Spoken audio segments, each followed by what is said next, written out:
Percentage of ഉണ്ടായിരുന്നു. നാളെ ഗീതയും വരും.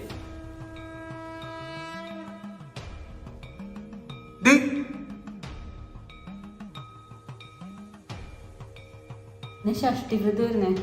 അപ്പൊ രാവിലെ തൊട്ട് ഞാൻ നോയമ്പൊക്കെ എടുത്ത് സ്വാമി പറഞ്ഞ് രാത്രി മൊത്തം ഇരുന്ന് പ്രാർത്ഥിക്കണമെന്ന്. അപ്പൊ ഫുഡൊന്നും കഴിക്കാത്തോണ്ട് തലകറങ്ങി. നട്ടപ്പാതിരിക്ക് നിന്റെ പ്രഥമ ഷഷ്ടി മനുഷ്യനെ പേടിപ്പിക്കാനായിട്ട് വന്ന് കിടക്കടി. അതുകൊണ്ടല്ല നോൺ വെജ് കഴിച്ചിട്ടൊന്നും തുടങ്ങാൻ പാടില്ല. ഇത് കണ്ടോ, ഇത് ആരുടെ ഫോട്ടോയാ? ഭഗവാന്റെ ഫോട്ടോ അല്ലേ? നോൺ വെജ് കഴിച്ചിട്ടാണ് ഇതൊക്കെ തുടങ്ങുന്നത്. പോയി കുളിച്ചിട്ട് പടി. വീട് മൊത്തം ചന്ദനത്തിനും കത്തിച്ച് വെച്ച് ഇത് മൊബൈലിൽ ജസ്റ്റ് വാൾപേപ്പർ അല്ലേ, അല്ലാതെ അമ്പലമൊന്നും. എനിക്കങ്ങനെ പലതും പറയാം. എനിക്കിത് അങ്ങനെ തന്നെയാണ്. എന്റെ ഫോൺ ആരും എടുക്കാൻ നിൽക്കണ്ട. നമുക്ക് മറ്റേ ഫോൺ എടുത്ത് കൊടുക്ക്.